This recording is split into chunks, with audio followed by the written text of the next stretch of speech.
दुनिया चले ना श्री राम के बिना, तो राम ना मिलेंगे हनुमान के बिना। मुक्ति मिले ना श्री राम के बिना, और भक्ति मिले ना हनुमान के बिना। बोली श्री हनुमान जी महाराज की।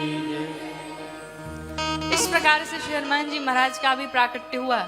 भगवान श्री रामचंद्र थोड़े से बड़े हुए और भगवान का नामकरण संस्कार करने का समय आया। भगवान का नामकरण संस्कार हुआ। कैसे हुआ? गुरुदेव वशिष्ठ आए नामकरण करने के लिए। ध्यान रखिए, जीवन में घर में अगर छोटे बच्चे हो, अगर उनका नामकरण करना हो, तो घर में जो सबसे बुजुर्ग हो, दादी जी हो, बाबा हो, उनसे नामकरण कराया जाए। अगर वो ना हो तो गुरुदेव को बुलाइए और उनके मुख से नामकरण कराइए। नाम ऐसा होना चाहिए, नाम का जीवन में बहुत प्रभाव पड़ता है। बुरा न मानिएगा, वैसे आजकल के नाम बड़े अजीब होते हैं। अप्पू, पप्पू, गप्पू, टप्पू। किसी का नाम होगा तो हमको क्षमा करिएगा, लेकिन आप बताइए, मरते समय अगर पप्पू जी का नाम लिया जाए तो क्या करेंगे? गप्पू का नाम लिया तो क्या करेंगे? गप से भीतर लेके चले जाएंगे, कहां से पार करेंगे? नाम तो हमें उनका लेना है जो इस भवसागर से हमें पार कर दे। अजामिल का नाम सुना होगा ना आपने? भागवत जी की कितनी कथाएं श्रवण की होंगी आपने। अजामिल ने कितना पाप किया, लेकिन एक संत के कहने पर उसने अपने पुत्र का नाम नारायण रख दिया। परिणाम, दिन रात नारायण पानी लाओ, नारायण भोजन लाओ, नारायण ये लाओ, नारायण वो करो। नाम तो लेता था अपने पुत्र का, लेकिन था तो भगवान का नाम। परिणाम ये हुआ कि नारायण जपते जपते अंत समय में भी जब यमराज के दूत आए तो भगवान ने अपने पार्षदों को भी भेज दिया। अजामिल चिल्लाने लगा, नारायण मुझे बचा लो, बड़ी पीड़ा हो रही, बड़ा कष्ट हो रहा है। आपको बताऊं, उसका पुत्र तो बाद में आया होगा, लेकिन मेरे प्रभु नारायण के पार्षद पहुंच गए। यमराज सोच लेंगे, प्रभु जिसने जीवन में पाप किया, सिर्फ हत्याएं की, आप उसके लिए अपने पार्षदों को भेज दिए।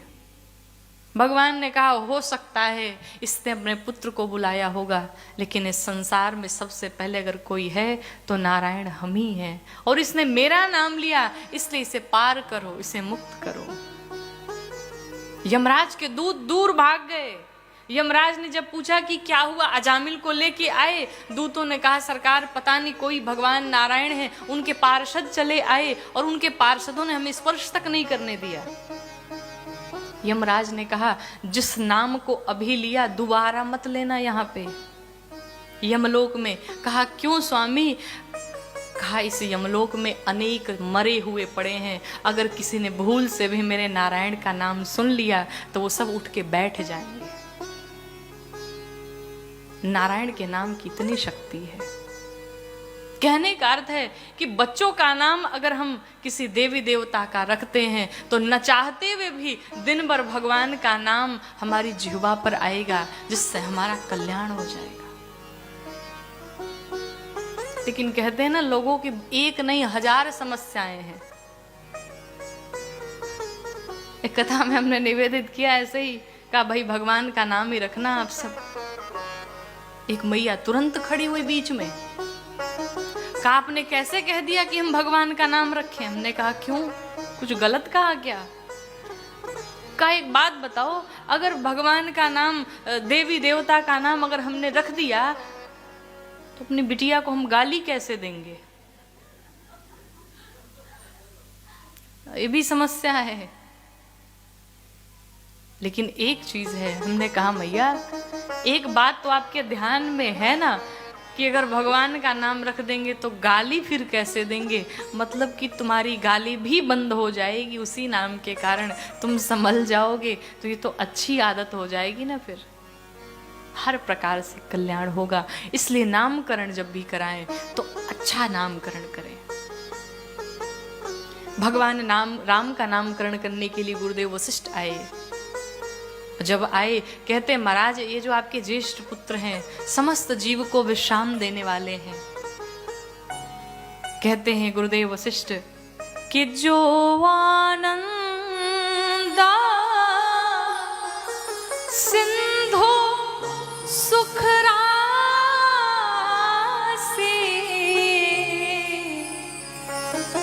सी करते त्रैलोक सुपासी।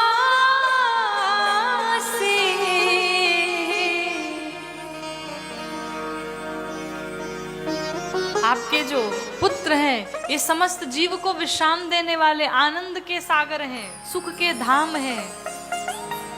इतना ही नहीं महाराज, मैं इनका नाम मेरी मति के अनुसार जो मुझे समझ में आ रहा है, वैसे तो इनके 1000 नाम है। एहि महारघुपति नाम उदारा अति पावन पुराण श्रुति सारा।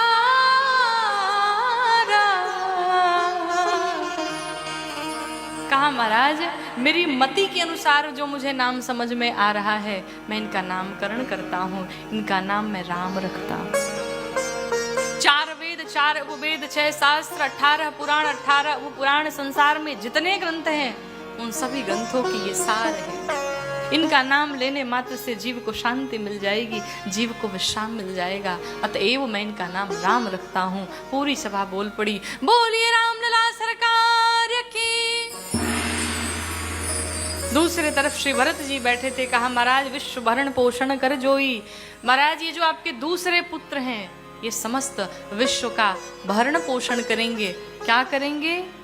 इस शरीर को आवश्यकता होती है भोजन की और इस आत्मा को आवश्यकता होती है भजन की। अर्थात ये अपने राम भक्ति से, ये अपने राम प्रेम से समस्त जीव की आत्मा का भरण पोषण करेंगे। इसलिए मैं इनका नाम श्री भरत जी रखता हूँ। एक बार पूरी सभा फिर बोल पड़ी, बोलिए भरत लला सरकार की। तीसरे स्थान पे श्री शत्रुघ्न भैया बैठे थे। गुरुदेव वशिष्ठ कहते महाराज जो आपके ये सबसे छोटे पुत्र हैं, चौथे, इनका नाम मैं शत्रुघ्न रखता हूं। ये सभी शत्रुओं का विनाश करेंगे। कौन से शत्रु? काम, क्रोध, लोभ, मोह, मद, मत्सर, ये जितने शत्रु इसका विनाश करेंगे। और आपको एक बात बताऊं, श्री रामचरित मानस जी में, पूरी मानस जी आप उठा के पढ़ लीजिए, शत्रुघ्न भैया कहीं बोले ही नहीं है, मौन रहे।